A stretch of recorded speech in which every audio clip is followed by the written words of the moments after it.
Welcome back to the channel. Today I want to go over the specifics of our tune for the BK1 Genesis Coupe 2.0 Turbo.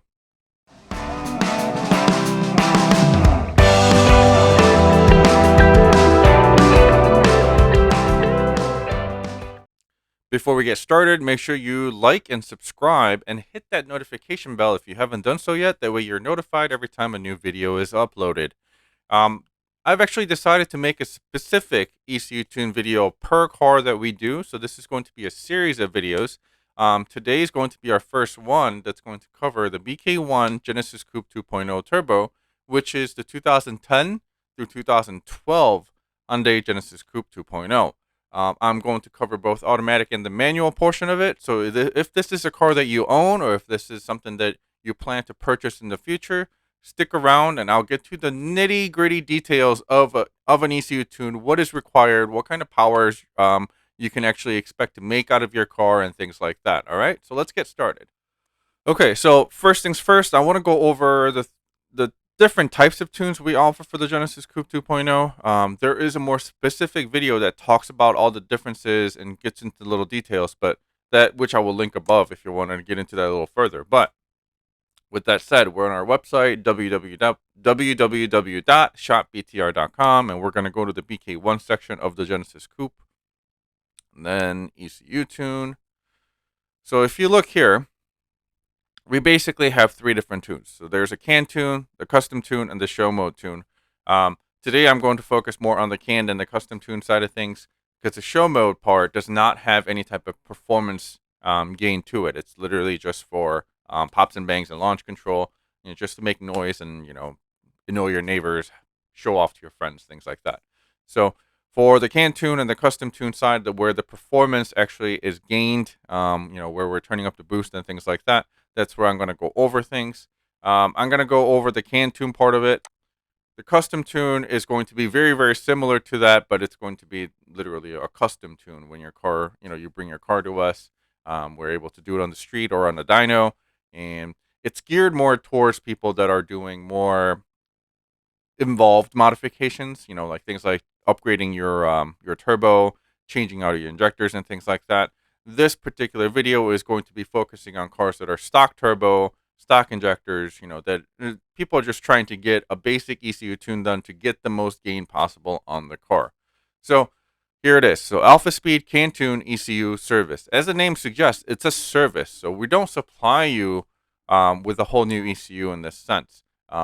You basically send in your ECU and we tune the ECU for you and we send it back. The whole process, once we receive the ECU, usually takes 2 to 3 business days for us to turn it around and ship it right back to you.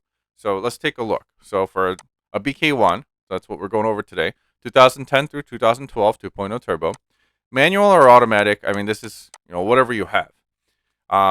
Which one is a better platform? Manual is definitely a better platform to put down power in these cars, because the automatics on the BK1s are not the best. They eat up a lot of power. There's a lot of drivetrain lost. But I mean, if you have it, we can definitely still wake it up with a tune. So don't be discouraged that you have the automatic version, and there's still ways to make good power with it. It's just not as much in comparison to the manual versions, because manuals have less drivetrain loss. Okay. Octane level wise, you do have to choose between 91 and 93 octane. Basically, when we do an ECU tune, we have to turn up the boost, we have to advance timing and things like that. And with lower octane fuel like 89 or 87, there isn't enough headroom for us to be able to turn up the boost or change the timing without getting into the risk of detonation or any type of knock. So you're always required with any type of performance tune to run a higher octane fuel. So, check around your gas stations locally near to you and see, if your state or if your city sells 91 or 93. Obviously, 93 is going to make little more power than the 91 when compared back to back, but either one will make significantly more power than 87 on OEM tune. All right. So only time that I would recommend someone to get a 91 tune, even if they have a 93 octane available in their area, is if they travel outside of their area very often. The reason being, you can never pump less than what your car is tuned for. So if your car is tuned for 93, for example, and you decided to go out of state and you're driving through a state where they only sell 91, then you're in trouble because your car is meant to run 93. So as soon as you pump 91, there is a greater chance of you actually detonating and damaging your engine that way. So if you do a lot of cross state travels, I would definitely try to go with a 91 octane tune, even though you're going to suffer a little bit on the horsepower side of things. Um, you will at least have a peace of mind that you could pump either 91 or 93 and still be okay in either scenario.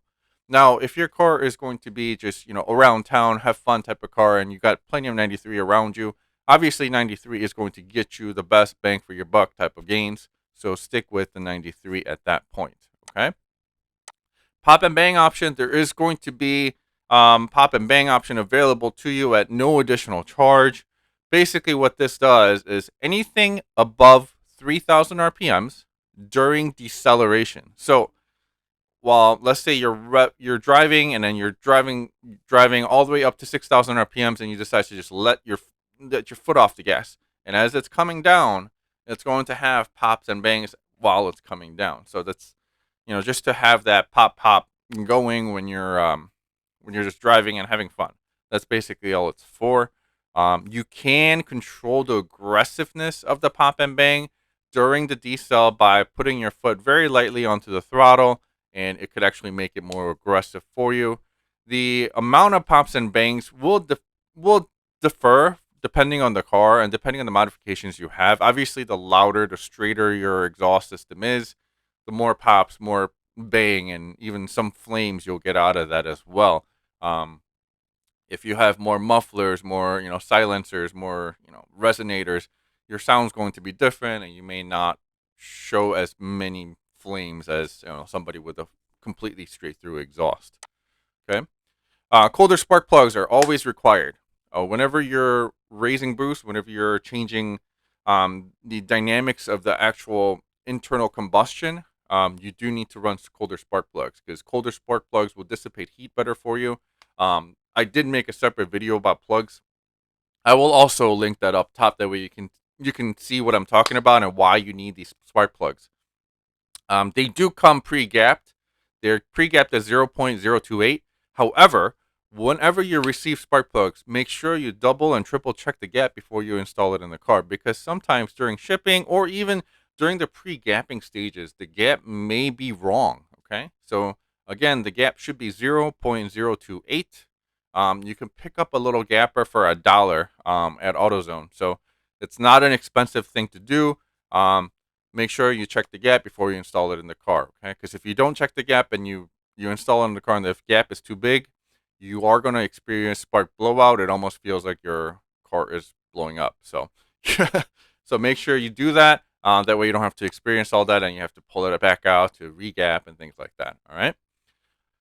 The next part, clone ECU option. So there's two ways to do this. Cloning an ECU basically means we're going to take your stock ECU you send to us and we're going to make a complete clone of it, as in we're going to copy it to another ECU. So you're going to have two ECUs that work in your car. You can provide the extra ECU for us to copy onto, or we can provide the extra ECU. Obviously, that's where the price difference is. And you will end up with one ECU that's tuned and one ECU that's completely stock. So going back to our Octane conversation earlier, if you're going out of town and if you have a 93 octane tune, you could technically just bring the stock ECU with you and run the stock ECU while you're out of town. That way you can pump any gas you want. I mean, technically at that point you could even pump 87, just to save on gas prices while you're traveling across state lines. So that might be something that you want to look into. Launch control, just like pops and bangs, is completely free of charge. There's no extra charge for it. You can select the RPMs, 3,500, 4,000, 4,500. Obviously, with the stock turbo being so small and like so quick to spool, none of these RPMs actually make sense to do a real launch control in, because your turbo is at full boost around like 2,300 RPMs. Okay. The reason we have these is just really to make the noise, to have you have fun with the car more than anything. No matter what RPM it is, it's going to be a horrible launch because you're just going to sit there and spin. Again, just because your turbo is small and it will spool up almost instantly. So on the Genesis Coupe 2.0s, honestly, launch control is not really needed to actually launch, but it's there to just be fun. Okay, so keep that in mind. I personally think 4,000 RPM sounds the best out of all the three options, but it's totally up to you. Higher the RPM, the more obnoxious it kind of gets. So you can choose whatever you want to do. Key or push button start. This is very important because depending on what kind of starting mechanism your car has, it has different types of immobilizers. So we need to know for sure what you have. If you select the wrong model, you may actually receive an ECU that's dead on arrival and it will not work with your car. So double check this. Make sure you select the right option. The Keystart US models do not have an immobilizer system. Everything else does. So Keystart Canada model actually has an immobilizer system. The Puerto Rico model has an immobilizer system. And the push button start has an immobilizer system. So make sure you select the right one here. All right, as for the next one, pre-tuned ECU option. So with the pre-tuned ECU option, it kind of refers back to key or push button. So this is only available to those who own a US model car with the Keystart, the one that doesn't have an immobilizer. This means you don't have to send in your ECU. What we're going to do is we're going to find an ECU for you that works in your car, and we're going to tune that and send it out to you. And again, this is only possible for the Keystart US models because those cars do not have an immobilizer, meaning we can actually program a non-immobilizer ECU and send it out to you, and it will work without issue. Everything else that has an immobilizer, unfortunately, because immobilizers have specific coding within the ECU to work with your own car, we need to have your ECU in order for us to be able to either modify that ECU itself or clone it to a new ECU with the cloned option. That way you can have two ECUs for your car. Okay. Stuffed turbo option is only for the BK2s. It's not for the BK1s, unfortunately, because with the BK1, stuffed turbo requires an injector upgrade as well. So we're going to ignore that for now. But that pretty much covers all the options that we have for you for the BK1 2.0 turbo ECU tune. Okay. Basically, after you check out and you do all this, you're going to just print the invoice out, remove your ECU from your car. Your ECU is actually located on the driver's side front strut tower. Okay, so it just actually requires two 10 millimeter bolts, or two 10 millimeter bolts and one 10 millimeter nut to take out the whole bracket. And once you have that, take the ECU off the bracket and send in the ECU to us. And again, it will take 2 to 3 business days for us to flash it and send it right back out to you. Let me go over this real quick. So if you have, so our base price is $550 for you to send everything in. So if you add this to cart, shipping wise, let's see. So just random shipping here. The shipping portion that you choose here, okay, this shipping is literally for us to use to send back to you. Okay, so you're actually paying shipping both ways. So once you remove the ECU, you can ship it to us using whatever method you want. If you want to do overnight, if you want to do, just regular ground shipping, you can do that. It really depends on how long you can afford to have your car down, because once you remove this ECU from your car will not run until the ECU is reinstalled. Okay. Same thing with this. You can choose 2-day, overnight, and things like that, depending on how long you are okay with your car being down. All right, so make sure you calculate that in, and I'm going to follow this part up with some dyno sheets to explain the type of gains that you can expect to have. So let me end this screen and let me pull up some dyno sheets. Okay, so the first dyno sheet I want to share with you is of a BK1 Genesis Coupe 2.0 turbo with the automatic transmission. Okay, so the red line is going to be the stock run. The blue line is going to be after the tune. Also, keep in mind, this car came to us with full bolt-ons. So intake, full exhaust, intercooler upgrade, but there was no injector or turbo upgrade at all. So this is basically full bolt-on that you can do on the Genesis Coupe 2.0 on the automatic version with 93 octane. So the ECU itself, even in stock form, has adjusted as much as it can to the additional airflow and the better octane level. So, with that said, the car dynoed at 171 wheel horsepower and 190 wheel torque. Okay, so this is where I'm telling you about the drivetrain loss of the OEM transmission. The automatic actually takes um, more from the drivetrain loss than the manuals do. This particular case isn't too bad, when you're looking at what it put down stock. Once we tuned it, it went up to 204 horsepower at the wheels and 245 torque at the wheels. So with the amount of loss that we're looking at, the car ended up gaining, almost like 33 horsepower at the wheels, which could equate to about, I would say, 40 to almost 45 horsepower at the crank. Okay.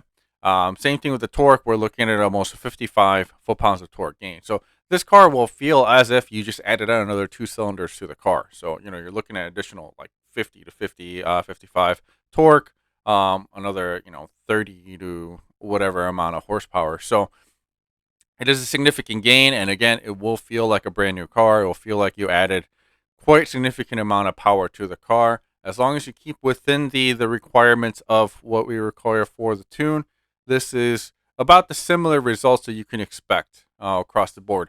With a 91 octane, I would say give or take about 5 horsepower and 5 torque, because we can't push as harder on the 91 than the 93. So that's where you're going to be. Also, keep in mind these dyno results can vary from car to car and from dyno to dyno. So only thing you really want to look at is the actual gains of it and what the percentage of the gain is versus the actual just numbers. Because every time you take a same car to a same dyno, like each day or each additional pull could actually result in different numbers. Okay, so let's move on to the manual version. So manual, the numbers are quite significantly different, right? So this is the same situation. We're looking at full bolt-ons, 93 octane. On the stock ECU, it did 199 wheel horsepower, 197 wheel torque, which is huge. The whole reason that it actually ended up doing that is if you look at the air-fuel ratio, the ECU doesn't have a way to adjust AFR on its own on the BK1, so it was running super lean. When it runs super lean, it is going to increase power, but it is going to also increase the chance of damaging your engine. So that's where the additional power came from. It was pretty much the same case with the automatics. So if you look at the automatic, you can see how lean it gets. But although it did try to richen out towards the end on the automatic, but this manual one, it was running pretty lean from factory. Okay. Now once we tuned it, we definitely richened it up where the AFR needs to be. And you can see that we went up to 248 wheel horsepower from 199. And we went up to 342 wheel torque from 197. So let's take a look at that real quick. That's almost 50 wheel horsepower and nearly 150 wheel torque that the car has gained. So it's a huge difference. It is a very torquey engine. It is a very torquey turbo because the turbo is small. So that's where you're going to see the most gains in the lower end.